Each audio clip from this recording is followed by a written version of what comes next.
chez les anglo-saxons, il y a le name and shame, c'est-à-dire, si vous êtes mauvais payeur, on vous dénonce, on écrit votre nom et on dit que vous ne payez pas bien. Le ministère des Finances l'a fait pour les établissements publics. On sait aujourd'hui que son Arges, etc., sont de mauvais payeurs. Et il y a des autres. Donc, au niveau de l'administration, c'est en cours d'être réglé. Et ça va venir pour les entreprises, puisqu'il y a toute une démarche au niveau de la CGM. Je ne veux pas dévoiler ou déflorer le sujet pour vous, mais les choses sont en train de faire. Maintenant, vous allez me dire quelle est la relation entre le journaliste que je suis, et l'entrepreneur et la création d'entreprise. Je vais vous dire quelle est la relation. Je la vois de plusieurs types. D'abord, il y a une fibre. Quand on a financé, et il y en a ici certains de mes clients que je reconnais, quand on a financé, on commence à épouser, surtout lorsqu'on quitte la banque, les idées de ces gens-là. Parce que moi, quand j'étais dans la banque, j'étais directeur général, j'avais une assistante, j'avais les gens qui venaient m'attendre pour que je leur donne le financement, j'étais un peu dans une sorte de luxe. Et quand je suis passé de l'autre côté, je commençais à avoir les impayés, et je commençais moi aussi à faire la queue chez les banquiers, à signer, à demander les dépassements, à faire, disons, manager ma trésorerie pour la TVA, je me suis mieux rendu compte de ce qu'endure l'entreprise. Et donc, on a pris des initiatives au niveau du groupe. D'abord, on avait beaucoup de... Quand je suis arrivé, il y a beaucoup de gens à qui on devait de l'argent. Et j'ai commencé par payer les plus petits. J'ai dit, je paye les plus petits. Ensuite, je paye les plus grands. Pourquoi? Pour deux raisons. D'abord, parce que les plus petits sont vulnérables. Et parce que les plus petits crient. Et donc, on a payé les plus petits. Sur la partie éditoriale, on s'est dit qu'il fallait faire quelque chose. Il fallait faire quelque chose parce qu'on voyait déjà que le salut de notre économie passe par l'augmentation du PIB. Et l'augmentation du PIB, l'État ne peut plus. Le PIB de l'État. On sait très bien aussi qu'on dépend de l'agriculture à quelque chose comme 15% de PIB. Et donc, un point de PIB, le PIB, ça équivaut à 2 minutes pratiques. Ok, je vais essayer d'abréger rapidement. J'ai déjà épuisé les 20 minutes. Donc j'étais sur l'offre éditoriale. Et qu'est-ce qu'on a fait?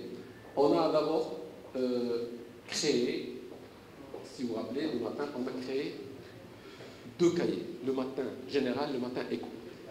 On a dit que ce nouveau règne est un règne aussi socio-économique. Et donc on a toujours un supplément économique. Par la suite, on a créé un magazine hebdomadaire qui s'appelait Tigdir, qui s'adressait à la TPE et la PME. On en a sorti une centaine de numéros qui étaient très pratiques. J'imagine que certains d'entre vous Malheureusement, cette expérience n'avait pas bien fonctionné. En fait, on l'a soutenu pendant 2 ans et demi, mais il y avait un déséquilibre. Et là, on revient au fondement du business. Quand vous avez une activité qui ne rapporte pas et que vous avez essayé tous les moyens, il vaut mieux la fermer. Il faut arrêter l'hémorragie parce que sinon, elle peut vous entraîner. C'est ça les leçons de la vie. Alors, je ne voudrais pas trop m'étendre parce que j'ai énormément de choses à vous raconter, mais je voudrais vous dire qu'un entrepreneur est par essence optimiste. C'est quelqu'un qui croit dans l'avenir. Notre pays a énormément de possibilités. J'étais en train d'échanger tout à l'heure. On a quand même aujourd'hui des possibilités sur l'agriculture. On a une refonte totale de la formation professionnelle avec la cité des métiers. Il y a un certain nombre de programmes d'appui, notamment le Compact et le Millennium Challenge, un certain nombre d'initiatives. J'imagine que tout ça devrait fonctionner en écosystème. Et l'écosystème est en cours, il est à venir. La CGM aussi est en train de contribuer et de faire en sorte que ceci fonctionne. Nous attendons avec beaucoup d'impatience les travaux sur le nouveau modèle. On a préparé une contribution, juste 2 minutes, pour vous dire que nous nous avons organisé chaque année un colloque international. L'année d'avant, il était consacré à l'économie sociale et solidaire. Cette année, on l'a consacré à l'économie du savoir. Et nous organisons, en marge de l'histoire des délais de paiement, deux matinales. Une matinale le 22 novembre sur les délais de paiement de l'administration, le 6 décembre sur les délais de paiement des entreprises, interentreprises, et le 13 décembre sur les différentes amnisties fiscales. Je pense qu'il faut que le média joue un rôle citoyen d'éclairage. Il n'est pas là juste pour gagner de l'argent. Parce que si c'était pour gagner de l'argent, on ne perd pas de l'argent, nous, on est bien. Mais il faut être quelque part militant. Et j'invite tous les jeunes qui sont ici présents à se lancer.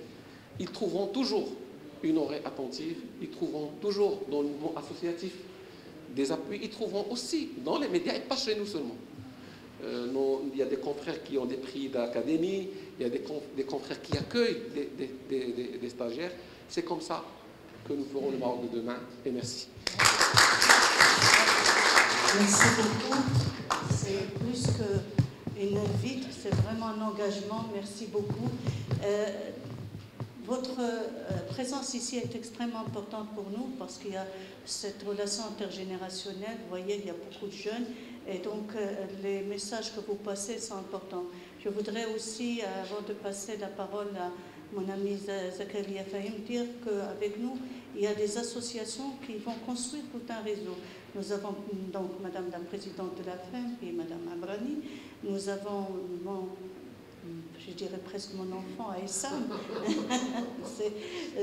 Donc, je l'ai vu, je l'ai connu plus jeune. Nous avons partagé quelques cours. Je ne dirais pas qui les a donnés. C'est certainement pas moi. Et nous avons M. Zidi avec nous, donc, du CJD. Vous voyez, donc, le tissu associatif a besoin aussi de se restructurer et de recomposer autrement. Et donc cette annonce sera faite par M. Zakaria Fahim, avec qui nous avons inauguré Bidaya. Et donc le réseau existe, mais nous allons le conforter. Et nous aurons nos deux grands témoins qui vont parler certainement aussi. Et tout de suite, la parole est à Zakaria Fahim.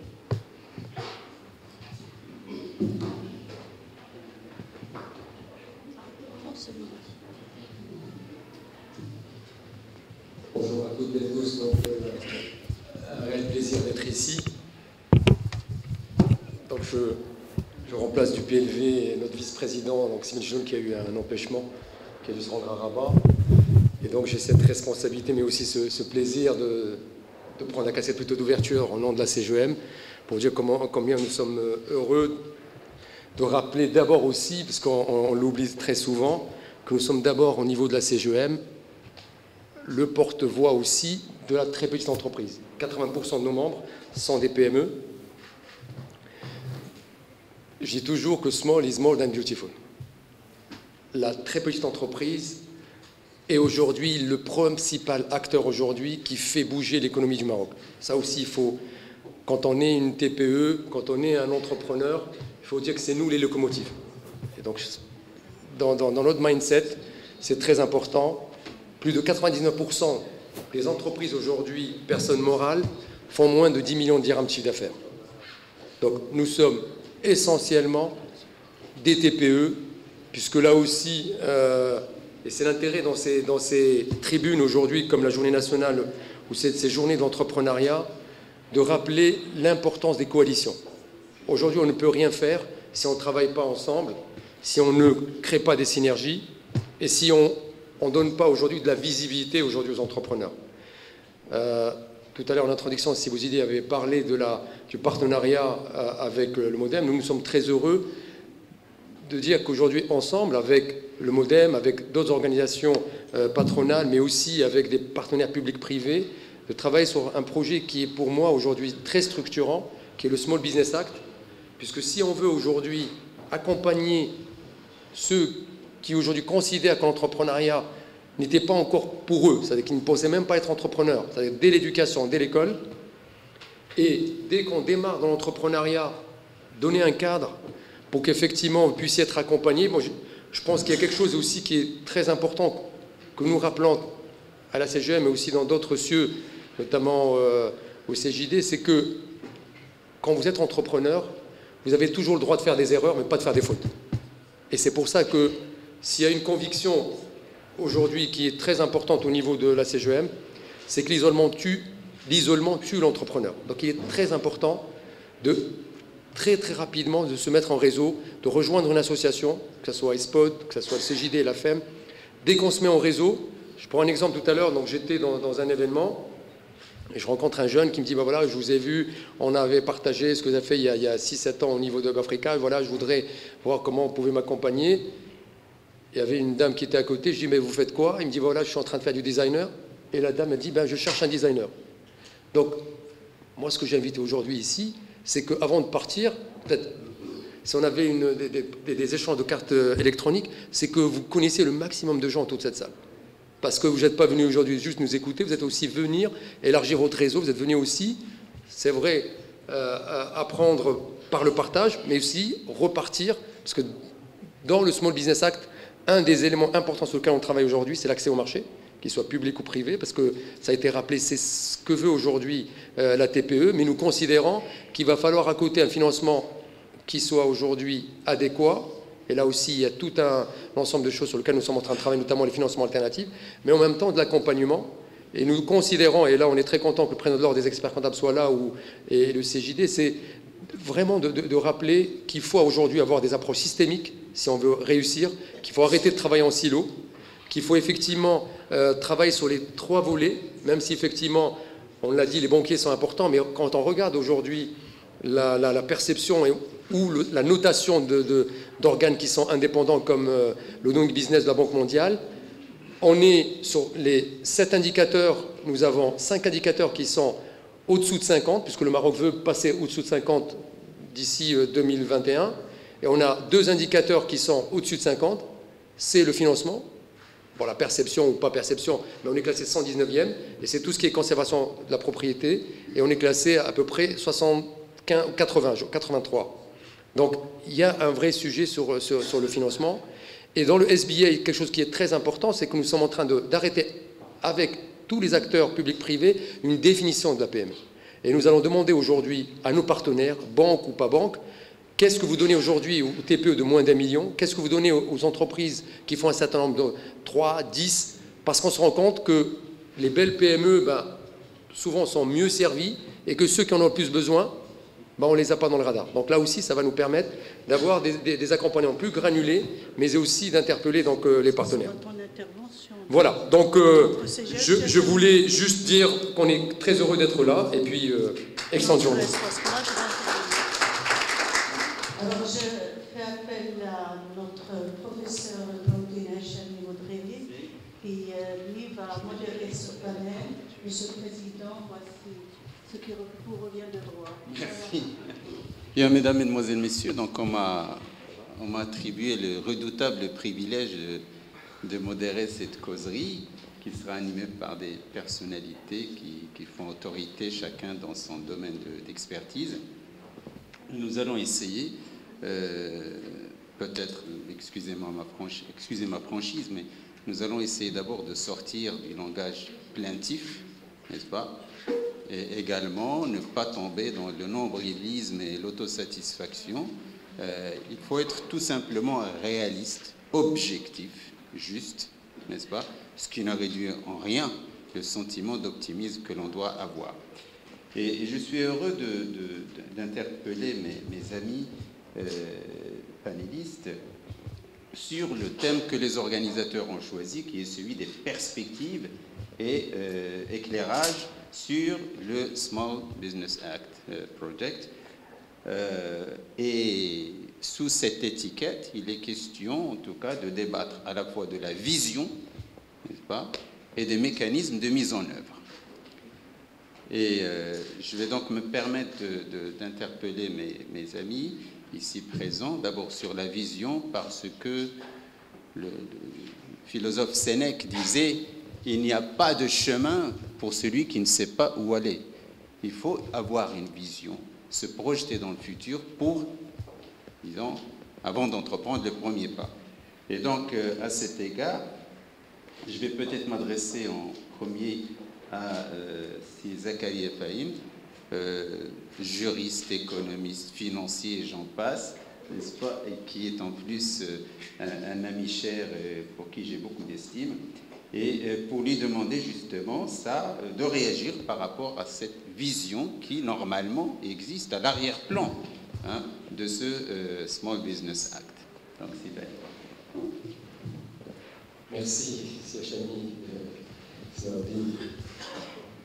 Ce que je disais donc, tout à l'heure en introduction, et je pense peut-être que j'ai sur ce sujet peut-être un avantage par rapport à mes amis, c'est que ce projet, ça fait un an qu'on travaille dessus, avec 14 partenaires publics-privés, parce que on parle beaucoup du nouveau modèle économique et social. Si on n'a pas aujourd'hui des entrepreneurs libérés des faux problèmes, avec, je dirais, l'envie de grandir ici et maintenant, avec, je dirais, la responsabilité de faire grandir leurs collaborateurs, on ne réussira pas. Donc, le SBA, sa vocation principale, c'est de rappeler que être un entrepreneur, c'est certainement un métier. Donc, il faut aussi que quand on va interpeller les jeunes qui comprennent que tout le monde peut être entrepreneur, qu'il n'y a pas que les enfants d'entrepreneurs où il faut avoir de l'argent pour le faire. J'ai toujours en rigolant, Facebook a démarré avec 2500 $. Il n'a pas démarré avec beaucoup d'argent. Donc le plus important, c'est libérer les énergies, c'est libérer l'envie d'entreprendre. Et je pense que ça, c'est quelque chose qui doit être aujourd'hui dans l'ADN de tous ceux qui veulent aujourd'hui entreprendre. Et donc, NSBA, c'est un peu ça, c'est cette vision à 360 degrés pour, je dirais, donner la trajectoire, enlever les faux problèmes et garder tout ce qui fait grandir. Parce que je dis toujours, il faut garder le bon cholestérol, il faut garder le bon stress, parce qu'il y a des gens sans stress, bon, vous m'enlevez le stress, c'est pas possible. Donc il faut avoir cette dynamique qui vous remet en cause tous les jours, qui vous permet d'apprendre.